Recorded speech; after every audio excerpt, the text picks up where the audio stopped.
Sambung kata Puspakala, berarti hukumannya plek dari gue. Hukumannya adalah dia berperan sebagai pengemis. Tapi panas juga nih. Dulu kayak ngomongnya mana nih? Di permainan sambung kata tadi kan Puspakala. Jadi hukuman apa yang bakal kita kasih sama Puspa? Dulu kayak deh, panas banget.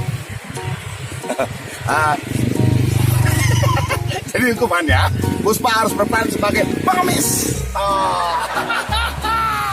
Kita lihat aksi Puspa. Ya.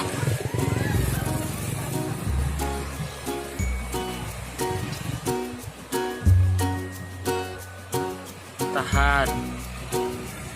Tahan. Dan aman deh. Katakan itu komis. Ayo lagi.